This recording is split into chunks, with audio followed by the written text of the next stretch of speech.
Welcome to black board. आज हम आपके साथ क्लास 12th बायोलॉजी के एक यूनिट बायोटेक्नोलॉजी के एमसीक्यू को शुरू करने जा रहे हैं, जिसका ये पूरे सीरीज में पहला लेक्चर ये है। आपको पता है कि हम बायोलॉजी के हर यूनिट का इंपॉर्टेंट एमसीक्यू आपके साथ डिस्कस कर रहे हैं, जिसमें ऑलरेडी इन्वायरमेंट सेक्शन के सभी चैप्टर्स का एमसीक्यू हम लोग कंप्लीट कर चुके हैं। अगर आप उसे देखना चाहते हैं तो एक बार प्लेलिस्ट को ज़रूर चेकआउट करिएगा। अगर आप इस लेक्चर का पीडीएफ डाउनलोड करना चाहते हैं तो सिंपली हमारे इस टेलीग्राम चैनल को ज्वाइन करिए, वहाँ से फ्री में आप पीडीएफ को डाउनलोड कर सकते हैं। इसके अलावा अगर आप मुझसे सोशल मीडिया पे कनेक्ट होना चाहते हैं तो ट्विटर और इंस्टा पे इन आईडीज़ पे आप मुझे फॉलो कर सकते हैं। चलिए शुरू करते हैं। सबसे पहले थोड़ा सा बेसिक्स जान लेते हैं एमसीक्यू को शुरू करने के पहले। डीएनए, आपको पता है कि जो जेनेटिक मटेरियल होता है, अनुवांशिक पदार्थ होता है ऑर्गेनिज्म में, मोस्टली वो डीएनए होता है। जैसे ह्यूमन बींग्स की बात करें इंसान की, तो उसमें डीएनए है, लेकिन ज़रूरी नहीं है कि हर ऑर्गेनिज्म में डीएनए ही होगा। किसी किसी में आरएनए भी होता है। जैसे टीएमबी, टोबैको मोज़ेक वायरस, जहाँ अनुवांशिक पदार्थ कौन होता है? आरएनए होता है, लेकिन हम लोगों में वो डीएनए होता है। प्राइमरली हम यहाँ डीएनए को फोकस कर रहे हैं। डीएनए होता क्या है? तो डीऑक्सीराइबोज न्यूक्लियोटाइड्स का वो एक पॉलीमर होता है, एक बहुलक होता है। ठीक है, इसका मतलब कि आपको पता चल गया कि जो डीएनए बना होता है वो न्यूक्लियोटाइड्स का बना होता है। डीएनए की लंबाई इसी न्यूक्लियोटाइड पे डिपेंड करता है। जितना ज़्यादा न्यूक्लियोटाइड होंगे, डीएनए की लंबाई उतनी ही ज़्यादा होगी। ठीक है, अब देखिएगा, इस न्यूक्लियोटाइड के ना 3 घटक होते हैं, 3 कंपोनेंट होते हैं। नाम लिखा गया है नाइट्रोजनी क्षार, पेंटोज शर्करा और फॉस्फेट ग्रुप। जी हाँ, 3, नाइट्रोजनस बेस, पेंटोज शुगर और फॉस्फेट ग्रुप।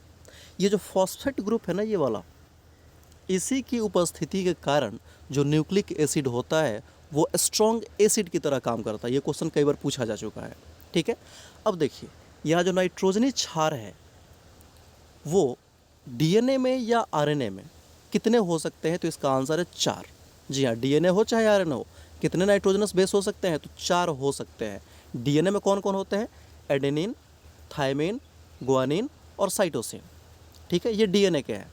लेकिन अगर आरएनए की बात करी जाए तो वहाँ थायमिन के बदले यूरासिल होता है, वहाँ थायमिन नहीं होता है। मतलब आरएनए में कौन कौन मिलेगा? तो एडेनिन, गुआनिन, साइटोसिन और यूरासिल। थायमिन वहाँ नहीं रहेगा। एक चीज़ ध्यान रखिएगा, ए मतलब एडेनिन हमेशा टी के साथ बॉन्ड बनाता है। टी मतलब थायमिन के साथ बॉन्ड बनाता है, ये डीएनए में। लेकिन आरएनए में टी के बदले क्या हो जाएगा? यूरासिल हो जाएगा। जबकि गुआनिन जो होता है वो हर केस में सी के साथ बॉन्ड बनाता है। और कौन सा बॉन्ड? तो ट्रिपल बॉन्ड बनाता है। जबकि ए टी के साथ या यू के साथ डबल बॉन्ड बनाता है। ठीक है, और इस बॉन्ड का नाम क्या है? तो हाइड्रोजन बॉन्ड, हाइड्रोजन बंधन का ये निर्माण करते हैं। अब देखिएगा, जो नाइट्रोजनस बेस है, नाइट्रोजनी क्षार है, इनको 2 कैटेगरी में बांटा गया है। एक को बोलते हैं प्यूरिन्स और एक को बोलते हैं पायरिमिडिन्स। ठीक है, प्यूरिन्स और पायरिमिडिन्स। प्यूरिन्स में कौन कौन आते हैं? तो याद रखिएगा, हमेशा एडेनिन और गुआनिन को संयुक्त रूप से प्यूरिन्स कहते हैं। ये कभी बदलता नहीं है। एडेनिन और गुआनिन संयुक्त रूप से क्या कहलाएंगे? प्यूरिन्स कहलाएंगे। जबकि अगर डीएनए की बात करी जाए तो साइटोसिन और थायमिन ये होते हैं पायरिमिडिन्स। लेकिन अगर आरएनए की बात करी जाए तो साइटोसिन और यूरासिल ये होते हैं पायरिमिडिन।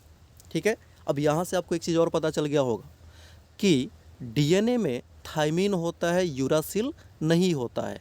जबकि आरएनए में यूरासिल होता है लेकिन थायमिन नहीं होता है। ठीक है, अब देखिए, जो ये नाइट्रोजनस बेस है, नाइट्रोजनस बेस यहाँ देख रहे हैं ना, ये नाइट्रोजनस बेस और पेंटोज शुगर, ये दोनों जब एक साथ रहते हैं तो इनको बोलते हैं न्यूक्लियोसाइड। जी हाँ, याद रखेंगे क्या? न्यूक्लियोसाइड।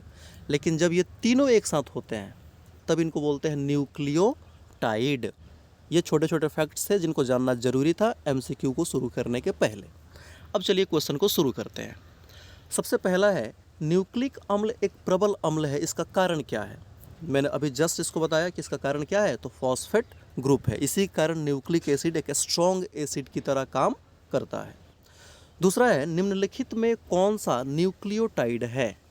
मैंने बताया ना, न्यूक्लियोटाइड कौन होता है? जिसमें पेंटोज शुगर हो, नाइट्रोजनस बेस हो और फॉस्फेट ग्रुप तीनों हो, उसको न्यूक्लियोटाइड कहते हैं। तो कौन सा न्यूक्लियोटाइड है? ऑप्शन देखते हैं, एडिनालाइक, गुआनालाइक अम्ल, देखिएगा यहाँ प्लस नहीं, यहाँ कॉमा होता है, सब में कॉमा होगा।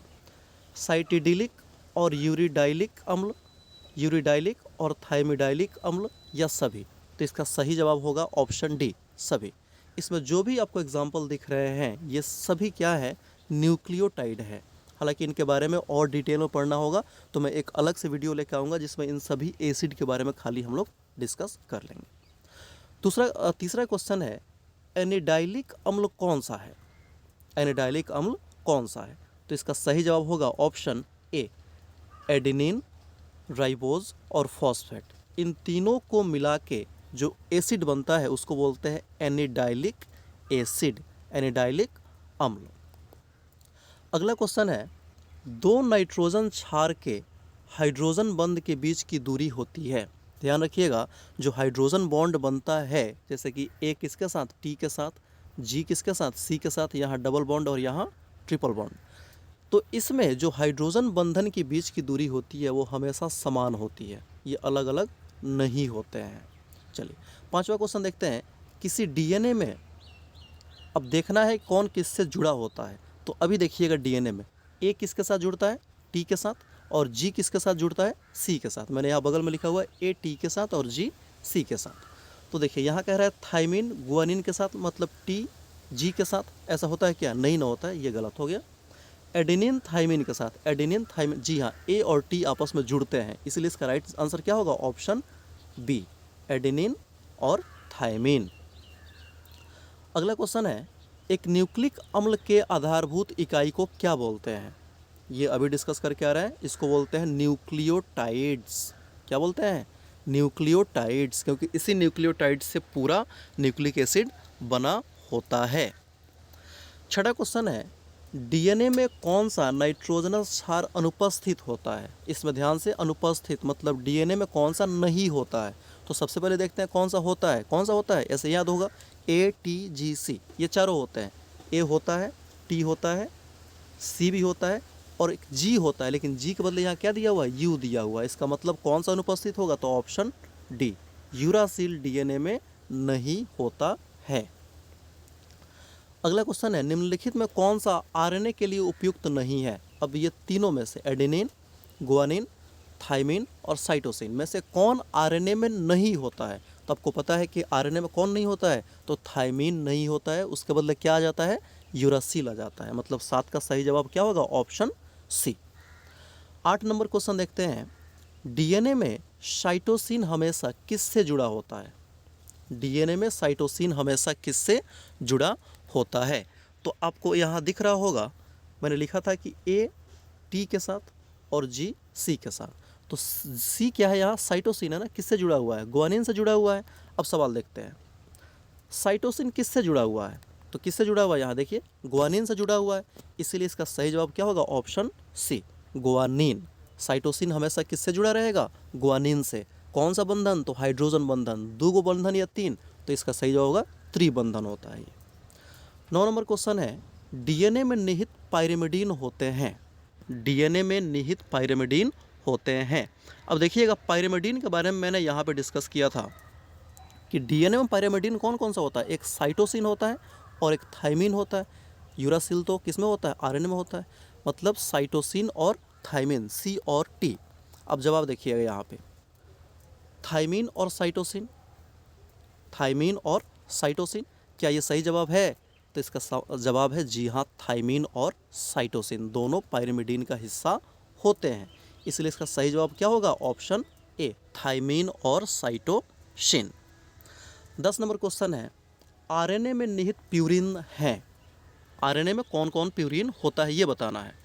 अब फिर से देखिएगा यहाँ पे, यहाँ ध्यान दीजिएगा, प्यूरिन्स ना कभी बदलते नहीं हैं, चाहे आप डीएनए की बात करें चाहे आप आरएनए की बात करें। प्यूरिन्स हमेशा 2 का ग्रुप होता है, एडेनिन और गुआनिन का, जो आरएनए में भी होता है और डीएनए में भी होता है। मतलब एडेनिन और गुआनिन इसका सही जवाब होगा। तो देखिए इधर दिया है एडेनिन और गुआनिन, ऑप्शन ए, एडेनिन और गुआनिन, ये प्यूरिन के एग्जाम्पल है किसके? आरएनए के। सेम टू सेम डीएनए के भी प्यूरिन्स यही होते हैं। 11 नंबर क्वेश्चन है, साइटोसिन एवं गुआनिन के बीच H बंधन की संख्या कितनी होती है? साइटोसिन और गुआनिन मतलब जी और सी के बीच कितने H बंधन का निर्माण होता है? तो फर्स्ट पेज पे इसका भी आंसर मैंने बताया था।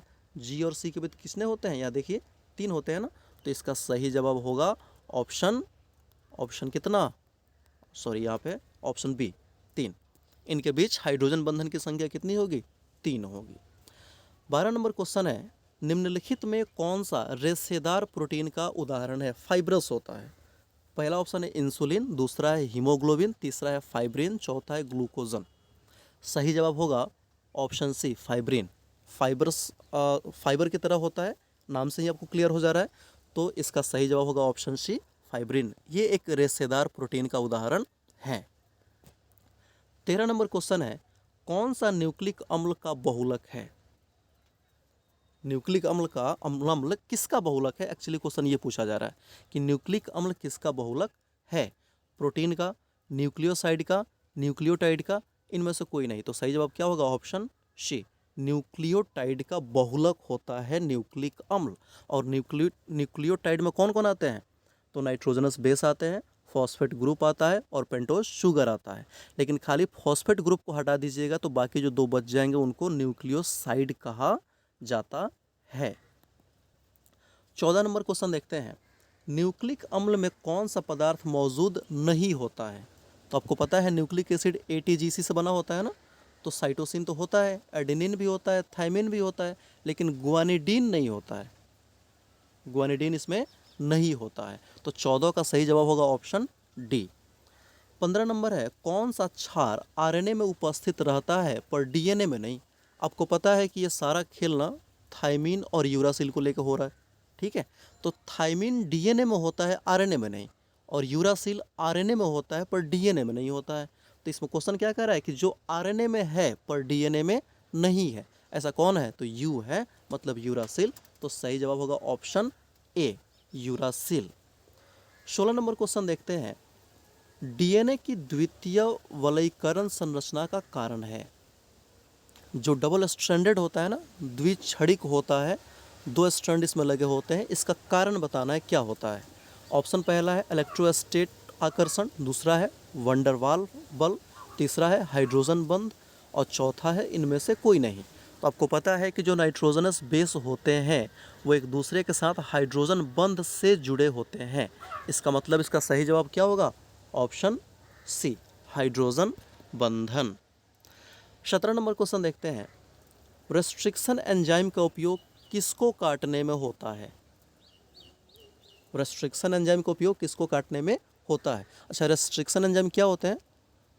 तो ये ऐसे एंजाइम्स के समूह होते हैं, ऐसे एंजाइम्स होते हैं जिसकी सहायता से आप DNA या किसी जेनेटिक मटेरियल को एक खास जगह से काट सकते हैं।